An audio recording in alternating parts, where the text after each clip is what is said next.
caminho pra seguir, mas se não lutar até sangrar, jamais vai conseguir continuar. Sem ter paixão vai fraquejar. Quem quer vencer não é assim. Quem quer vencer não sabe desistir. Você tem seu destino e não pode se esconder. Vai ter que enfrentar, mostrar a força dentro de você. Se superar qualquer barreira que encontrar, você irá transpor. Vai provar o seu valor. Você é um herói e todo herói é um guerreiro. E cada medalha vem manchada de suor. E todo sacrifício seu irá valer a pena. Pode acreditar, Deus vai te recompensar. Vai deixar pra sempre o seu nome na história. Vai mostrar pro mundo a sua vitória. E o exemplo vai ser pra um dia nascer um futuro campeão.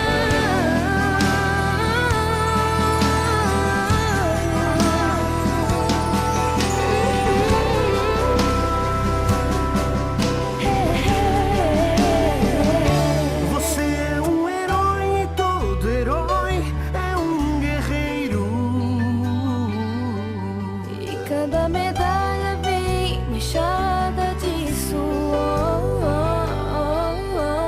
E todo sacrifício seu irá valer a pena. E pode acreditar, Deus vai te recompensar. Vai deixar pra sempre o seu nome na história. Vai mostrar pro mundo a sua vitória. E o exemplo vai ser pra um dia nascer um futuro campeão.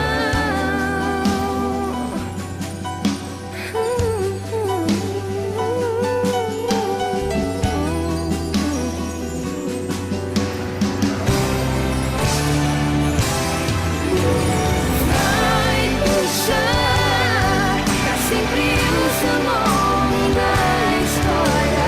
Vai mostrar pro mundo a sua vitória. E o exemplo vai ser pra um dia nascer um futuro campeão.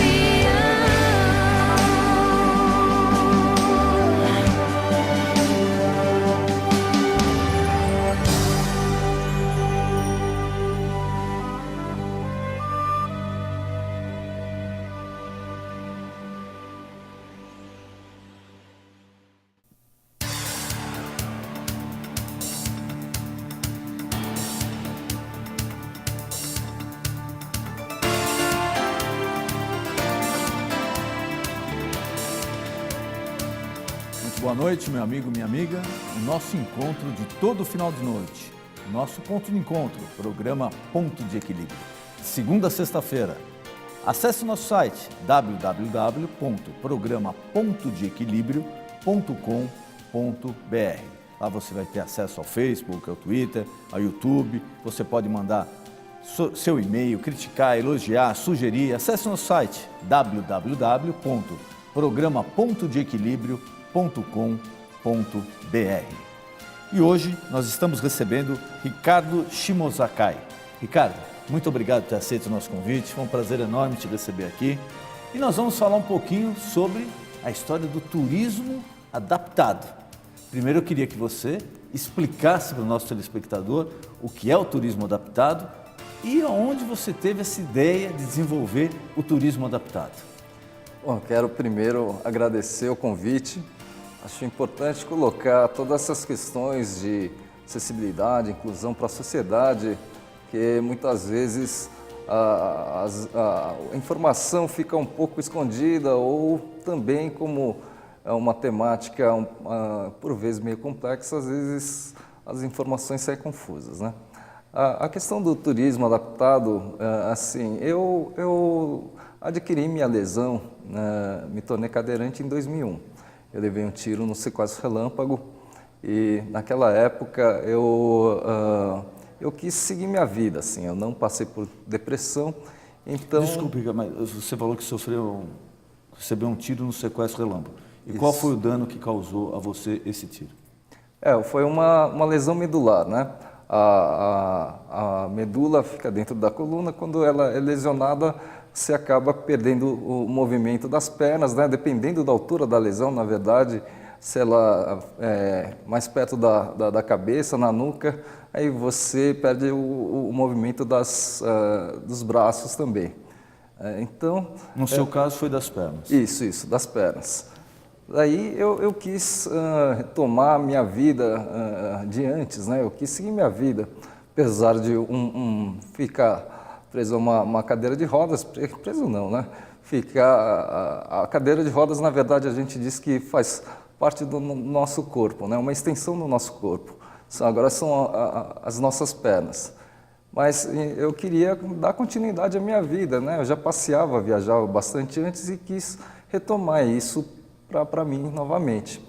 E fazendo isso, indo aos cinemas, teatros, viagens, meus colegas começaram a me questionar, a pedir dicas, informações sobre os passeios que eu estava fazendo, e pedindo para que eu levasse aquela eles. Dúvida, né? Como é que você está conseguindo fazer assim, isso daí? Sim, como você faz? Muita gente nunca tinha passeado, então ou pediam para levar eles junto, ou mesmo que organizasse esses passeios para eles, né? Então foi daí que eu quis dar início ao turismo adaptado, né? Eu fiz uma faculdade de turismo, isso depois da lesão, porque eu achei que precisava ter um conhecimento melhor do que era o turismo, né? A pessoa com deficiência, acessibilidade, tudo isso eu já vinha pegando no dia a dia, também do convívio com meus colegas, né? Porque há diversos outros tipos de deficiência também, inclusive deficiência visual, auditiva, intelectual, mas eu fazia parte de uma ONG também de pessoas com deficiência. E o seu tipo de turismo atende todo esse tipo de deficiência? Sim, não é restrito só à mobilidade? Não só restrito à mobilidade. É claro que tem alguns que são mais desenvolvidos, né? Quando se fala em acessibilidade, o pessoal remete praticamente à questão da deficiência física, né? E muito mais ao cadeirante. Então, os recursos que a gente tem aqui no Brasil, quer dizer, não só no Brasil, em qualquer lugar, é mais as questões de acessibilidade, como rampas, elevadores, coisas mais. Os recursos para a pessoa com deficiência visual já é menor, para auditiva é menor ainda, para as questões de deficiência intelectual, como autismo e outras coisas, são mais escassos ainda. Então a gente vai trabalhando com o que tem e procurando desenvolver o que falta, né? A gente faz todo um trabalho grande em cima disso. E a questão daí do turismo, eu quis então colocar essa questão acadêmica em aprender a estrutura do turismo, porque para fazer um turismo voltado a pessoas com deficiência, mobilidade reduzida, eu precisava entender melhor como aplicar o turismo para esse tipo de público, porque eu vejo até hoje empresas de turismo querendo fazer alguma coisa nessa área, mas não compreendem o que é a pessoa com deficiência, a coisa acaba saindo falha, incompleta, ou mesmo ONGs, instituições de pessoas com deficiência querendo fazer coisa no turismo, também acaba saindo a coisa não da forma adequada, né? Porque eles também não têm compreensão do turismo. É necessário juntar esses dois conhecimentos. E como está o Brasil em relação aos outros países? Nessa parte, por exemplo, você fala de turismo, então isso envolve o quê? Envolve ônibus, envolve avião, envolve navio, envolve aeroporto, envolve toda uma logística, uma infraestrutura. Como o Brasil está perante os outros países? O turismo envolve muita coisa, né? Hospedagens, transporte e às vezes até questões que são para a sociedade como um todo, né? Porque pode ser um turista independente querendo passear por São Paulo, por exemplo, e vai utilizar o transporte público, mas não necessariamente isso é uma questão só para o turismo, é questão para o cidadão. E a questão de informações, então é muita coisa envolvida, né? O Brasil, em relação ao resto do mundo, a gente pode ter algumas comparações. Vamos dizer que Estados Unidos é um país em que se importa muito com a questão da acessibilidade. Eles, tendo esse respeito, na verdade, eles têm um grande retorno. Eles movimentam mais de 14 bilhões de dólares por ano só com turismo acessível. Quer dizer, a pessoa sabe que lá tem uma estrutura melhor, procura o local. Isso. Europa também é uma coisa proporcional, também tem uma movimentação de dinheiro muito grande e muitas opções. A gente pode dizer que, em termos de América do Sul, nós somos o melhor país, porque o pessoal de nossos vizinhos estão bem atrasados. Argentina, Chile, Equador ou qualquer outro país daqui da América do Sul está bem para trás, né? E o pessoal de fora, eles falam que o Brasil tem crescido numa velocidade muito grande nessa questão. Eles estão bem mais para frente, mas é que eles começaram já bem lá atrás, né? Acho que esse crescimento nosso, apesar de ser uma coisa veloz, a gente começou muito tarde, né? É uma coisa muito recente. Então, para alcançar o nível do pessoal lá de fora, a gente ainda... Vamos ver se na aceleração que a gente está, a gente consegue ultrapassá-los, né? E tem a parte psicológica também, né? Porque a tendência da pessoa, às vezes, ter uma dificuldade em locomoção, ou ter uma dificuldade física ou intelectual, a tendência é passar mais tempo em casa. Assim, eu considero que a questão da deficiência é realmente a sua cabeça, né? A questão de andar, não poder andar, não poder enxergar, isso não é o que te limita, assim. A dificuldade é como a pessoa encara essa dificuldade. Até porque dificuldades todos têm, não precisa ser uma questão de dificuldade física. Tem gente que não tem dinheiro para comer, sobreviver, nem isso.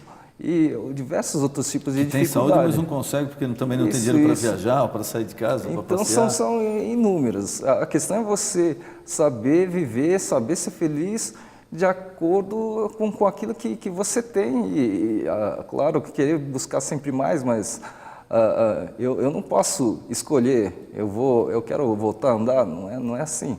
Eu sou assim, eu não posso andar mais, até que se descubra alguma solução, mas não sei quando isso vai vir. Então, eu quero ser feliz do jeito que eu estou, né? Então, o não poder andar, na verdade, eu julgo que eu sou muito mais feliz depois da lesão do que antes. Eu aprendi muita coisa, a dar um valor a mais para a minha vida, certo? Eu acho que eu escapei, vamos dizer assim, de um tiro que eu quase fui embora. Eu pensei, porque às vezes acho que as pessoas pensam que tem muito tempo pela vida, né? Eu fui pensar não dão valor às pequenas coisas. Falei, eu vou viver intensamente meus dias e ser feliz, buscar sempre a minha felicidade. Então, com isso eu fui, vamos dizer que vivendo mais, buscando, indo com mais sede ao pote da felicidade, querendo ser feliz. Então, a minha vida se tornou muito mais intensa, mais cheio de felicidades, né? Então, por isso eu acho que isso é bem da cabeça da pessoa, assim. E às vezes como eu passei também, eu tive exemplos no começo, para você entender o que é lesão medular, isso, no centro de reabilitação tinha um tetraplégico que explicava tudo isso, né? Tetraplégico é aquele que não mexe nem os pés, nem as mãos, nem as mãos, ou tem muita dificuldade. Mas ele trabalhava, estudava, namorava, viajava. eu falava, eu e meus colegas que estavam aprendendo, né? A gente falava, nossa, mas eu tenho que ser tão ou melhor do que ele, né? Ele tem menos condições do que eu então eu quero seguir em frente. Então eu procuro, às vezes, dar exemplos para os meus colegas, porque às vezes também eles próprios, né, vendo alguém sem deficiência falar, vá em frente, siga, força, eles falam, às vezes nem falam, mas falam, você não sabe o que eu estou passando, né? Você não sente o que eu estou passando, mas agora um colega, nas mesmas condições que eles, fala, vai em frente. Fala, esse daí sabe o que está falando, né? Porque... Eu pego e às vezes nem falo, só falo, eu pego e mostro, fala em frente, porque alguns rebatem até, falam, não, mas você consegue, eu não, fala, eu consigo também, eu fiz, faça você também, vamos atrás. Né? Então eu procuro puxar esse lado de meus colegas. Conseguir, né? se esforçar, né? Se esforçar, fala, você... certa vez, por exemplo, o pessoal fala, não, mas ia teatro, isso, fala, não, eu não tenho dinheiro, você tem dinheiro e você consegue ir para esses lugares. Eu peguei e saí, fui para o teatro, museu, peguei ônibus, trem, metrô, e eu não gastei nada. Eu falei, tá vendo? Acho que é um pouco mais da sua força de vontade. Tem coisas de graça aqui, pelo menos em São Paulo, mas você consegue fazer muita coisa de graça. Daí ele era um tetraplégico, né? Ele falou, mas você tem força para empurrar a cadeira, né? Eu não tenho essas condições.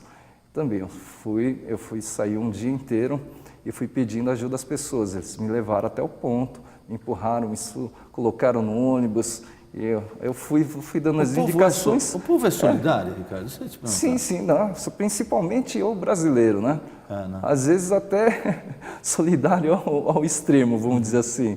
Não que, mas aqui, por exemplo, eu dirijo, eu tenho um carro, eu coloco minha cadeira, em um minuto eu coloquei minha cadeira no carro, eu desmonto, tiro as rodas e coloco no banco do passageiro. Quando vem alguém para me ajudar, às vezes eu demoro uns 5 minutos, mais. Porque a pessoa às vezes é a boa vontade, mas ela não sabe como fazer, então na verdade eu tenho que ficar ensinando a ela a como desmontar isso, aquilo, então a coisa acaba demorando mais e às vezes o pessoal também nessa desmontagem, querendo ajudar, bate minha cadeira no carro, risca, então às vezes eu falo, você sabe desmontar? Fala, não. Então, veja como eu faço, aprenda e da próxima vez você me ajuda. Você vai saber como fazer, né? E qual o tipo de turismo mais procurado pelo deficiente? Bom, você tinha falado aqui dos tipos de deficiência, que nós temos uma menor infraestrutura, seria para intelectual. Isso. Mas qual o tipo de turismo mais procurado pelo deficiente de um modo geral? Na verdade, aí a coisa vai... se mistura um pouco. Na verdade, o pessoal tem gostos, preferência como qualquer um, né? Às vezes vão exatamente por aquilo que eles gostam. Então, se você tem preferência por praias ou algum turismo cultural, daí o pessoal vem procurar. Eu falei, eu quero ir para o Nordeste, mas queria ir para um lugar acessível. Ou se não, às vezes a pessoa está mais preocupada com questões de acessibilidade. Então fala, eu sou um cadeirante e eu quero viajar, mas queria um lugar acessível, não sei aonde, me dê algumas sugestões, né? Vamos pegar um exemplo de um cadeirante na praia, já que você citou isso daí. De repente a pessoa tem vontade de ir à praia, de ficar lá na areia ou de entrar no mar, mas ele é um cadeirante. Existem já locais preparados que tenham um acesso especial para isso, ou pessoas para atendimento, ou lá as pessoas se ajudam, mas não existe nada adaptado? A gente já tem algumas iniciativas no Brasil, que são praias acessíveis, né? E eles têm cadeiras anfíbias. Cadeiras anfíbias? Isso. Maravilha, hein? São cadeiras com uma roda mais larga para poder se locomover melhor na areia e que elas conseguem entrar no mar também, elas boiam, flutuam. Mas esse tipo de cadeira ainda é um sistema assistido, né? Vamos dizer assim, ele tem que ser conduzido, ainda não consegue ele mesmo empurrando a cadeira. dos modelos que nós temos no Brasil, porque lá fora já existem cadeiras em que você mesmo consegue empurrar e entrar no mar. Eu acho que a gente precisava dar uma reformulada nessas questões de praia acessível do Brasil. Em Barcelona, por exemplo, eles se prepararam, quando eles tiveram as Olimpíadas, Paralimpíadas, eles fizeram uma grande reforma lá e prepararam a cidade de uma forma tal que hoje Barcelona é uma referência em acessibilidade e que é o que a gente espera que o Rio faça. Aproveite agora, né, a história de Copa do Mundo, Jogos Olímpicos, né?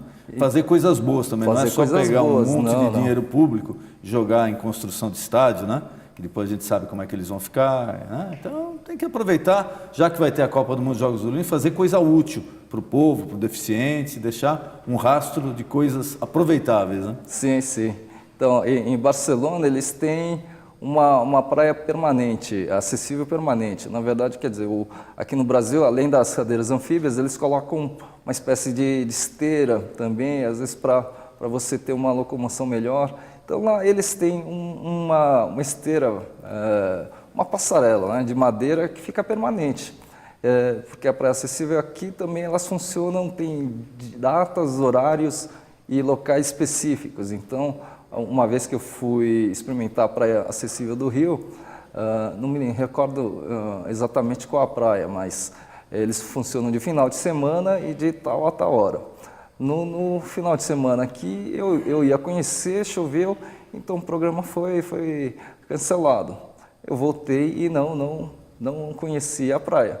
Nos outros dias que eu já estava no Rio, estava um grande sol, mas não tinha praia acessível. Então, ali de Barcelona também tem uma espécie de container que serve como vestiário para você tomar banho, trocar de roupa. Isso que eu ia te perguntar também, porque primeiro os hotéis, vamos falar um pouquinho dos hotéis. Os hotéis, fora aquele número de quartos que eles têm que ter por lei para deficientes e tudo, eles estão tentando se adaptar mais rápido, ter um número de quartos maiores para atender o deficiente? O turista deficiente? A norma diz que os hotéis têm que ter pelo menos 5% dos quartos acessíveis, o que é bem difícil se encontrar. Eles colocam 1, 2 e também não sabem lidar direito com isso, não sabem colocar acessibilidade.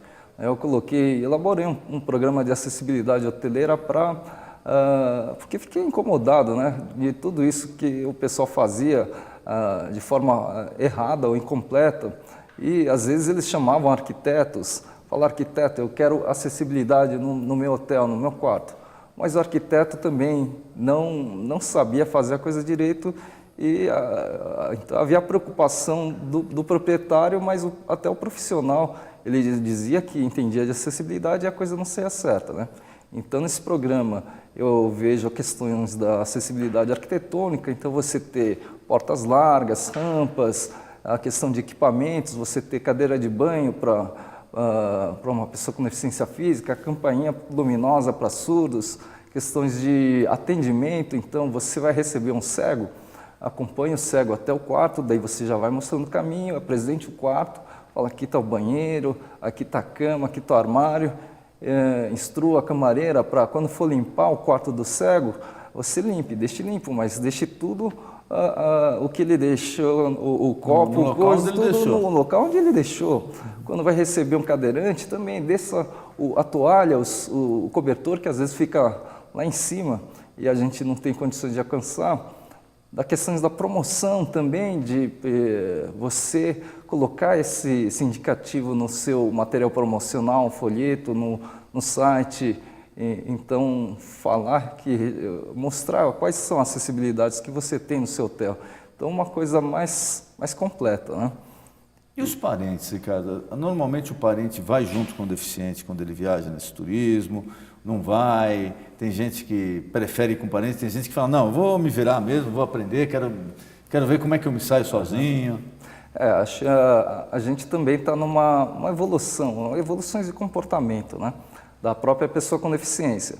Então, porque há pouco tempo atrás, vamos dizer, a gente era muito dependente. Então, o pessoal, na verdade, nem tinha dinheiro para poder decidir aonde ia, né? Quem pagava era a família. Hoje em dia, já tendo oportunidade de trabalho, já está está tendo seu dinheiro e ele consegue decidir. Então, está mudando o perfil. Ele não estava viajando mais somente com a família ou com colegas. Tem gente já viajando sozinho, tem gente querendo viajar em grupos, e o que isso já acontece bastante lá fora, nos Estados Unidos, na Europa. Então, uma vez eu recebi uma solicitação de 10 franceses cadeirantes que queriam conhecer Manaus. Eu falei, 10 cadeirantes, bom, se cada um quiser ficar num quarto acessível, não tem, pelo menos em Manaus não tem hotel que tenha 10 quartos acessíveis.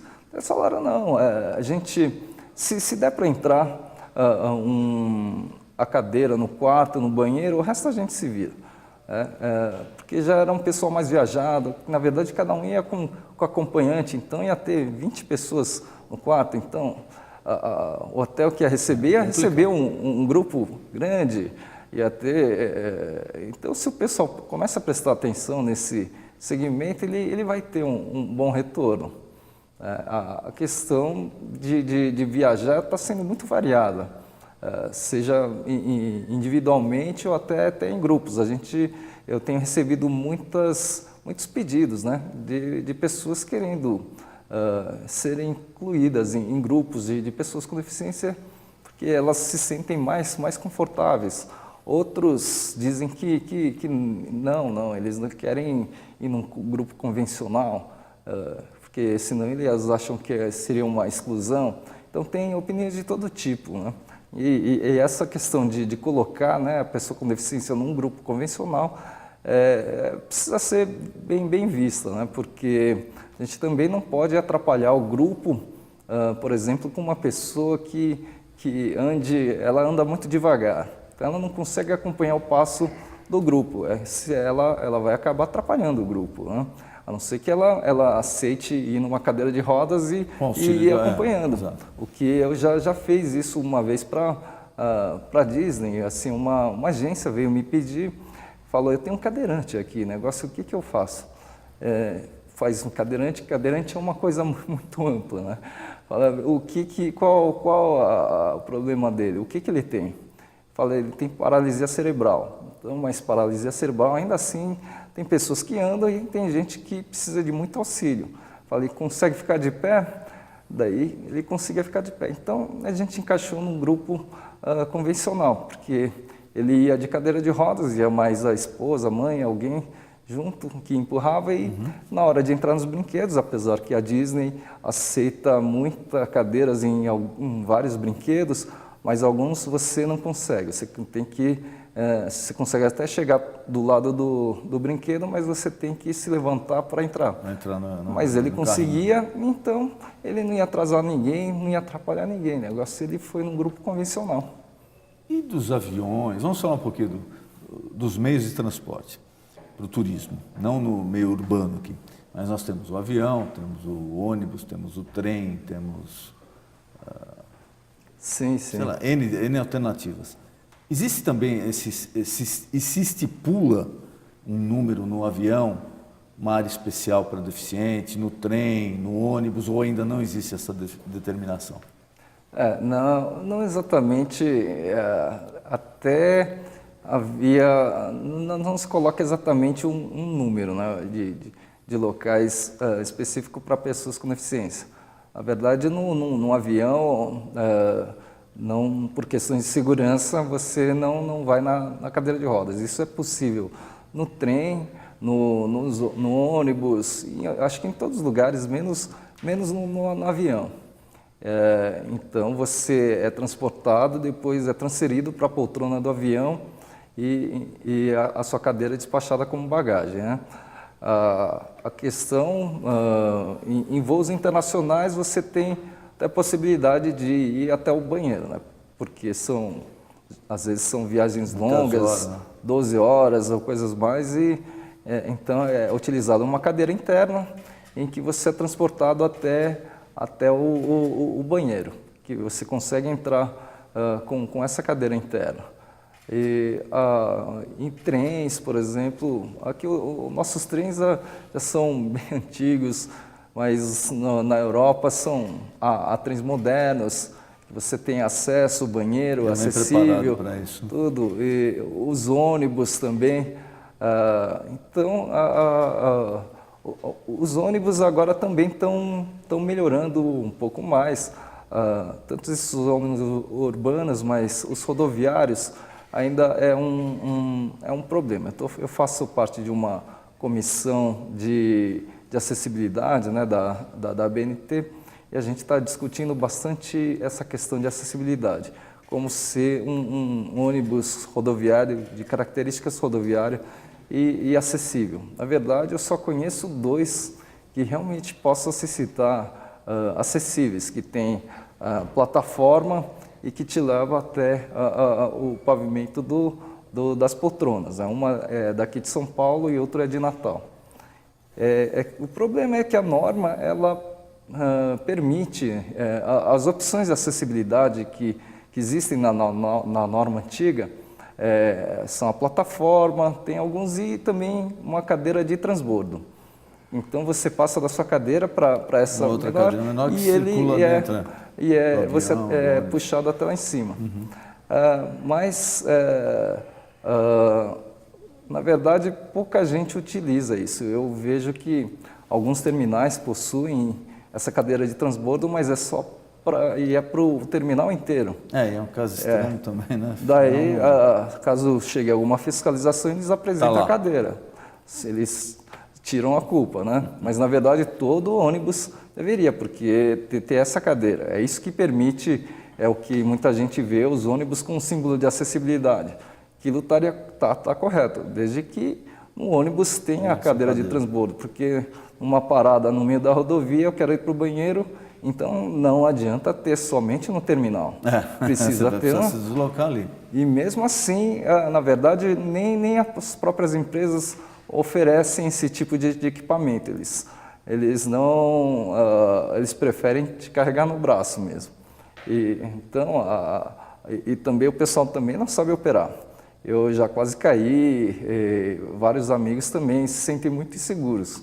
Então, eu acabo fazendo o quê? Eu acabo pedindo para ele me levar no braço mesmo, porque bem ou mal... Menos arriscado. Menos arriscado, ele está acostumado, vamos dizer assim, a carregar alguma coisa, mesmo que não seja o cadeirante, mas o controle do braço, ele tem muito melhor do que o controle daquele equipamento.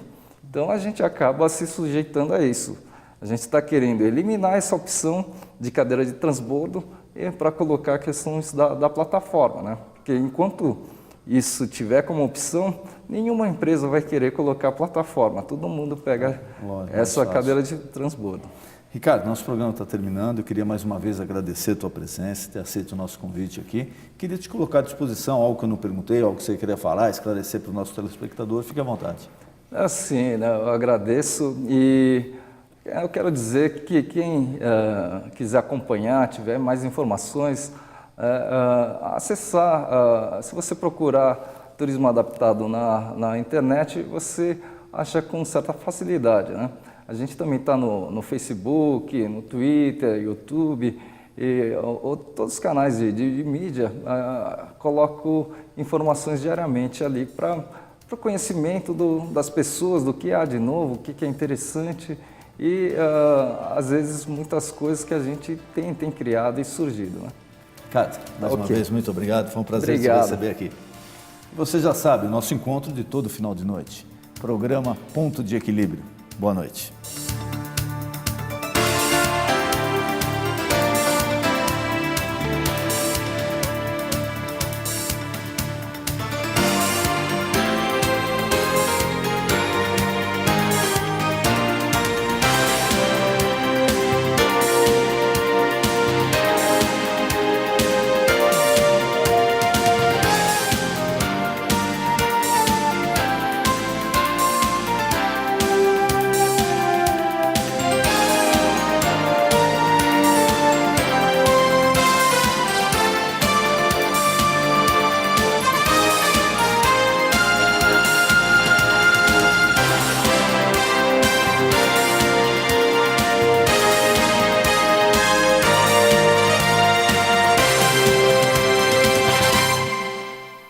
Programa Ponto de Equilíbrio. Agora, novo horário. Segunda a sexta-feira, meia-noite, um pouco mais cedo. Não esqueça, de segunda a sexta, meia-noite. Espero por você.